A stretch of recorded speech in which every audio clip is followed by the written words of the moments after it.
ওমরে ফারুক তাই করতেন, লাঠি দিতেন, লাঠি দিয়ে সোজা করে দিতেন। এজন্য শয়তানও ওনারে ভয় পেত। বিশ্বনবী বলেন ওয়াল্লাযী নাফসি বিয়াদিহি, যে আল্লাহর হাতে আমার আত্মা, ওমর ওই আল্লাহর কসম করে বলি, মা সালাকা আশ-শাইতানু সালিকান ফাজ্জান ইল্লা সালাকা ফাজ্জান গায়রা ফাজ্জিক।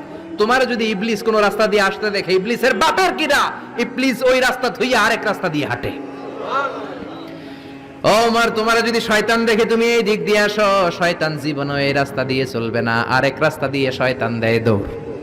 ও মিয়া, যেই লোকরে শয়তান ডরায় ওই লোকের ঈমানটা কেমন ছিল জোরে বলেন আল্লাহু আকবার। মুনাফিকের বাচ্চারা ভয় পেত ওমরে ফারুককে, জমের ভয়। এমনকি বিশ্বনবীর বিবিরাও ভয় পেত। বিশ্বনবীর বিবিরা মাঝে মাঝে নবীরে ধরতো, ও নবী আমার এইটা লাগবে ওইটা লাগবে। বিশ্বনবী বললেন লাগবে বললে তালাক দিয়ে দিব, যাও তালাক দিয়ে দেব। ধনী সাহাবীর কাছে যে বিয়ে বসো, আমি নবীর কাছে থাকলে এভাবেই থাকতে হবে। কিন্তু বিবিরাও ছাড়ার পাত্র না। সব বিবিরা একবার বিশ্বনবীরে ধরলেন, ধরে বলে, ও নবী, আয়েশার বাড়িতে যেদিন থাকেন ওই দিন সাহাবীরা বেশি বেশি হাদিয়া পাঠায় কেন? আমাদের ঘরে যেই দিন থাকেন হাদিয়া পাঠায় না কেন? আচ্ছা, ইমাম সাহেবের বাড়িতে কে হাদিয়া পাঠাবে, কি গিফট দিবে তার, এটা কি উনার বিষয়? যিনি দিবে এটা উনার বিষয়, ঠিক কি না? বিবিরা বললেন আমাদের ঘরেও যেন হাদিয়া পাঠায়, আপনি মসজিদে এলান দিয়ে দিয়েন। বিশ্বনবী কয় আমি পারুম না, বিবিরা কয় পারতেই হবে। বিশ্বনবী বললেন না না, আমি এই কথা মসজিদে বলতে পারবো না। বিবিরা বললেন আপনি বলতেই হবে। ইন দা মিন টাইম দরজার বাইরে থেকে কে যেন সালাম দিল, আসসালামু আলাইকুম ওয়া রাহমাতুল্লাহ। বিশ্বনবী বললেন ওয়া আলাইকুম আসসালাম। বিশ্বনবী বুঝলেন সালামটার কারণ না, এটা ওমরের সালাম। বিশ্বনবী সালামের উত্তর দিয়া বিবিদের দিকে তাকায় দেখে একটা বিবিও নাই, সব অন্দরমহলে দৌড়। সুবহানাল্লাহ কইবেন না? এই ভয়টা কিন্তু আবার ডাকাইত দেখলে যেই ভয় ওইটা না, এটাকে আরবিতে বলে হাইবাত। হাইবাতু ওমর, ওমরের হাইবাত এমন ছিল, শয়তান ভয় পেত, মুনাফিকরা জমের মতো ভয় পেত।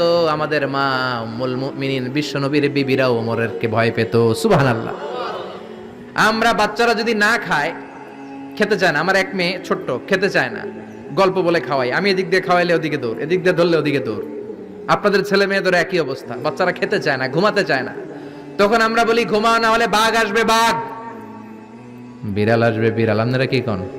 আর ওরাতে হ্যাঁ বিলাই আইবো, কুত্তা আইবো। আমরা বলি কুকুর আসবে, বিড়াল আসবে, ঘুমাও ঘুমাও। বাচ্চারা তখন ভয়ে ঘুমায়।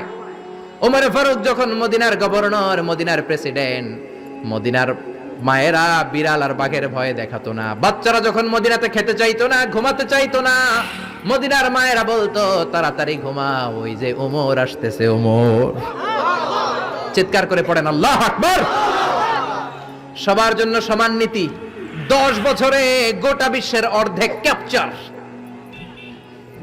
পৃথিবীর অর্ধেকটা ক্যাপচার করলেন সাইয়েদনা ওমর। নিজ হাতে পিটিয়ে নিজের ছেলেকে বেহুশ করেছেন। আরেক বর্ণনায় আছে পিটিয়ে ছেলেটাকে নিহত করেছেন।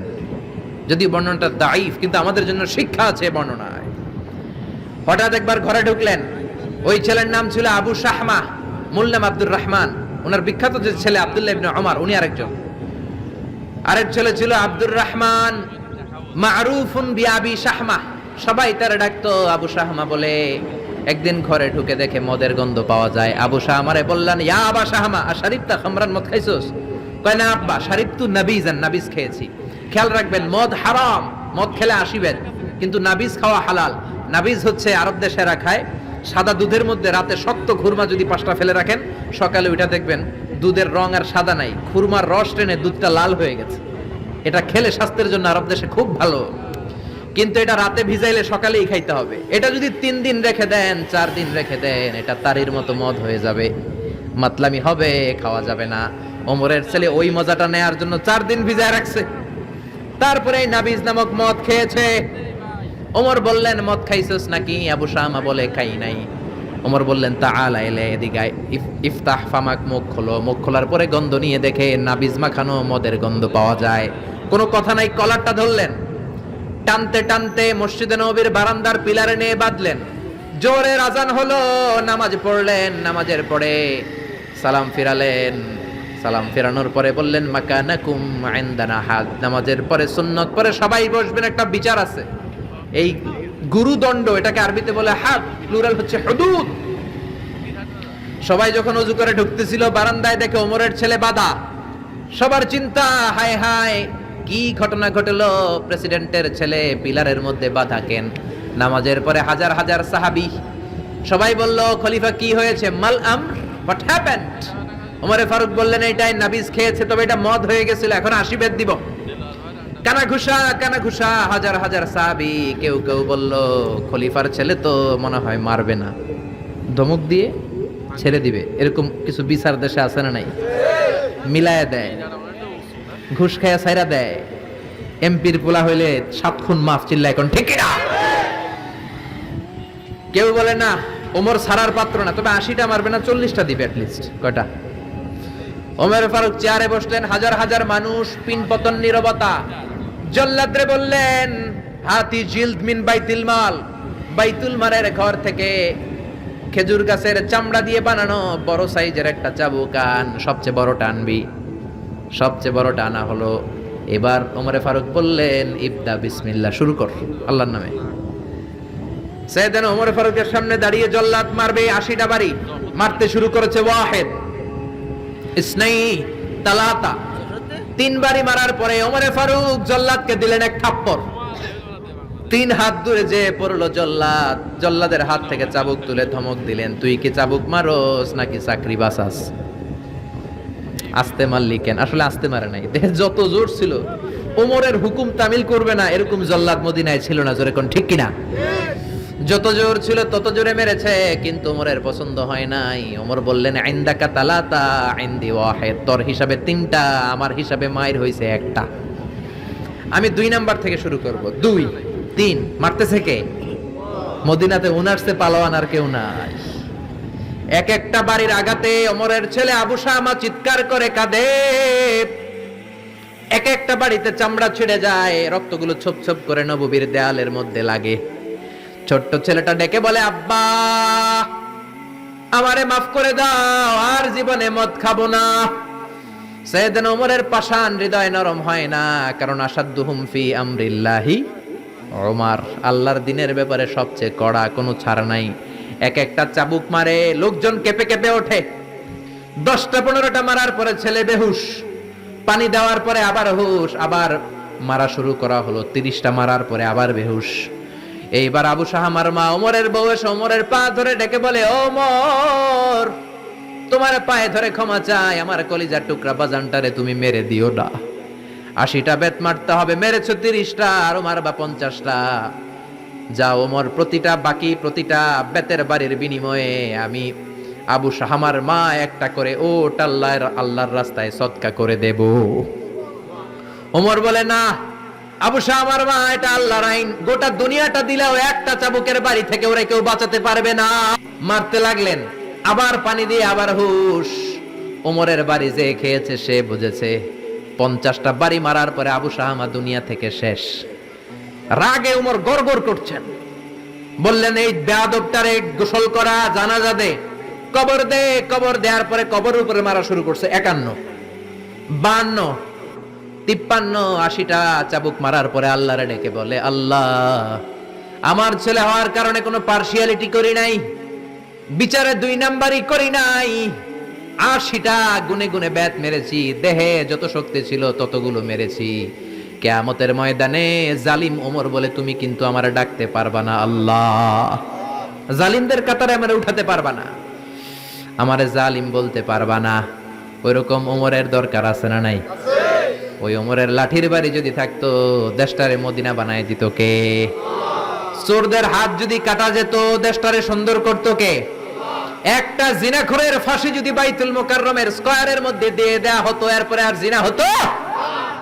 একটার ফাঁসি হয়ে গেলে আর তনুর মতো কোন নারীকে ধর্ষিতা হওয়া লাগতো না, খাদিজার মতো কোন মেয়েকে কেউ কোবানোর সাহস পেত না। জোরে বলেন ঠিক কিনা? একটা চোরের হাত জুমার নামাজের পরে বাইতুল মুকাররমের স্কয়ারের সামনে যদি কেটে দেয়া হয়, আর কোন চোর পাওয়া যাবে নাকি? জোরে বলেন। তবে আমচোর, জামচোর, কলাচোর ওই চোর না, যেই চোরগুলো বড় বড় জিনিস চুরি করে, ব্যাংক চুরি করে, দেশের টাকা চুরি করে, এক কলমের খোঁচায় 1000 কোটি টাকা চুরি করে, ওই চোরদের হাত কাটতে হবে। শেয়ার বাজার খায়া ফেলায়, হলমার্ক খায়া ফেলায়, দেশের টাকা খায়া ফেলায়, সুইজারল্যান্ডে সব টাকা পাঠায়, এরকম বড় বড় চোর আছে না নাই? ইসলামী বিচার যদি শুরু হয় আগে বড় চোরদের বিচার দিয়ে শুরু হবে। চিল্লায় বলেন ঠিক কিনা? এই জন্য বিশ্বনবী বলতেন আসাদ্দুহুম ফি আমরিল্লাহি ওমর, আল্লাহর বিধান বাস্তবায়নে সবচেয়ে কঠোর ছিল ওমর। এক নারী এসে বলল, ওমরে ফারুক, আমার স্বামী আমারে তালাক দিয়েছে 100টা। কয়টা? শুনতেছেন? একটু জিমাই গেলেন মনে হয়। আমার স্বামী আমাকে 100 তালাক দিয়েছে। কয় তালাক? আসলে দিতে হবে কয় তালাক?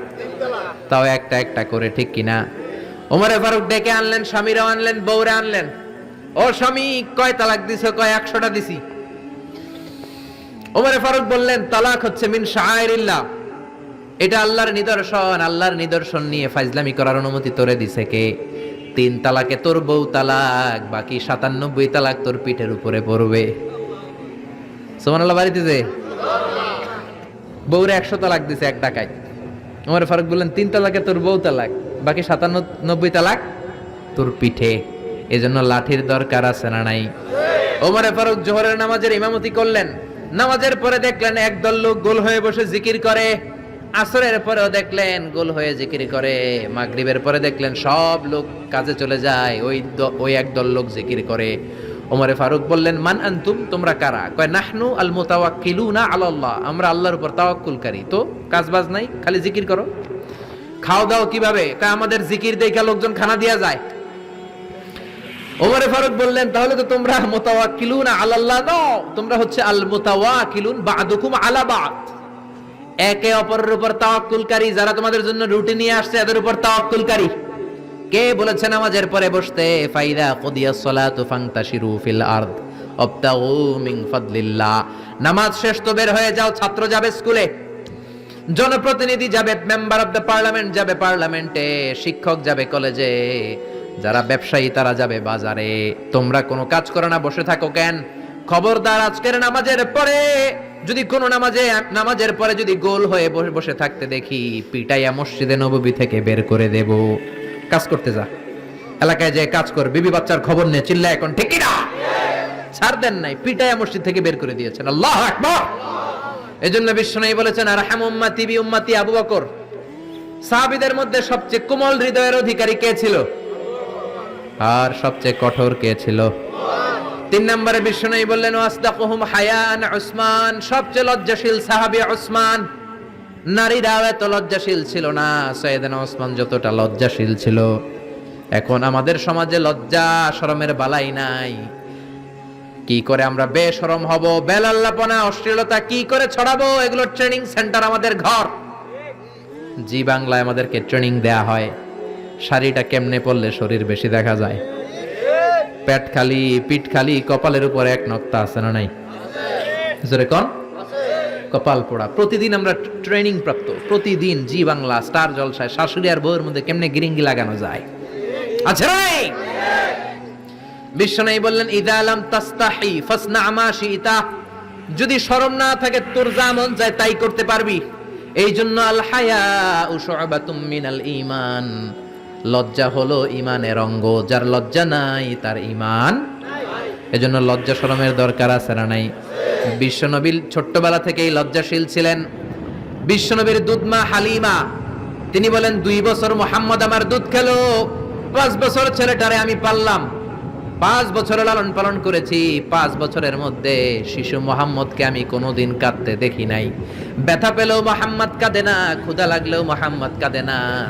শুধু লজ্জাস্থানের জায়গা থেকে কাপড়টা একটু সরে গেলে শিশু মুহাম্মদ কেঁদে দেয়। ছোট্ট বাচ্চা ব্যথা পায়, কাঁদে না। বিশ্বনবী কাঁদতেন না, ক্ষুধা লাগলে কাঁদতো না, লজ্জাস্থান থেকে কাপড় সরলেই কাঁদতো। বিশ্বনবীর বয়স 7 কিংবা 8। মক্কাতে কাবা নির্মাণ হবে। মক্কার সবাই কয়, আমরা সবাই এই কাজে অংশগ্রহণ করব। কাবা ঘর বানাইলে ওটাতে সব আছে না নাই?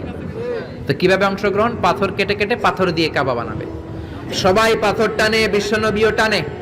বিশ্বনবীর বয়স 7 কিংবা 8, ওনার বয়সের ছেলেরা সবাই পরনের লুঙ্গি খুলে কাঁধের মধ্যে রেখেছে, আর কাঁধের উপরে একটা করে পাথর টানে যাতে ব্যথা না পায়। ছোট্ট বাচ্চারা লুঙ্গি খুলে ফেলে না? গ্রীষ্মকালে দেখবেন পুকুর একটা পাইলে লুঙ্গি ধুইয়া সবটি সাঁতার, আছে না নাই? পিড়াইয়া উঠানো যায় না, সবগুলো ডুবায়, চোখগুলো লাল করে ভূতের মতো হয়ে ওঠে। এলাকায় পুকুর টুকুর নাই বোধহয়। আছে আছে আছে। বিশ্বনবী লুঙ্গি খোলে না, সবগুলো সমবয়সের বাচ্চা লুঙ্গি খুলে ভাঁজ করে এখানে রেখে একটা পাথর টানে। আমার নবী দুইটা করে টানে। সবাই টানে কয়টা করে? নবী টানে কয়টা করে? সব বাচ্চারা লুঙ্গি খোলা, বিশ্বনবীর লুঙ্গি পরনে। আবু তালেবের চোখে এটা পড়লো। আবু তালেব বলে, ও ভাতিজা মুহাম্মদ, তোমার বয়সের বাচ্চারা লুঙ্গি খুলে পাথর টানে, সবাই টানে একটা, তুমি টানো দুইটা। কেন রে ভাতিজা, তুমিও লুঙ্গি খোলো, লুঙ্গিটা কাঁধে রেখে তারপরে পাথর টানো। বিশ্বনবী বললেন, না চাচা, আমার সমস্যা নাই, আমি লুঙ্গি খুলবো না। চাচা কই খোলো। আমরা অনেক বাচ্চাদেরকে বলি, আরে তুই ছোট মানুষ, খোল বেটা, খোল খোল খোল, কিচ্ছু হবে না, বলি না? কখনো এগুলো বলবেন না। ও ছোট্ট হলে ওর একটা প্রেস্টিজ আছে না নাই? ওর একটা আত্মসম্ভ্রম বোধ আছে না নাই? এখনো যদি লুঙ্গি খোলা শিখান, অশ্লীলতা শিখান, তাহলে এই ছেলেগুলো হবে ডাকাত, এগুলোই হবে বাংলা ভাই, ইংরেজি ভাই, অঙ্ক ভাই, এগুলো হবে পিচ্চি হান্নান, এরশাদ শিকদার, কালা জাহাঙ্গীর, লতিফ সিদ্দিকীর মতো মন্ত্রী। ঠিক, আরো আসতে বলেন। এখন থেকে যদি লাজুকতা শিখান, ভদ্রতা শিখান, কোরআন শিখান, তাহলে এই ছেলেগুলো বড় আলেম হবে, মুফাসসিরে কোরআন হবে। এই ছেলেগুলো হাফেজ জাকারিয়ার মতো হবে, ফজলে রাব্বি আদলের মতো হবে, বড় বড় ইমাম হবে, মুফাসসির হবে। চিল্লায়া বলেন ঠিক কিনা? চাচা বলে, মোহাম্মদ লুঙ্গি খোলো। আরে ছোট মানুষ খোলো। বিশ্বনবী বলে, না আমি ছোট হতে পারি কিন্তু লুঙ্গি খুলবো না, আমার কোনো সমস্যা নাই। চাচাকে, আরে খোলো মিয়া, বলে লুঙ্গির গোছা ধরে টান দিছে। টান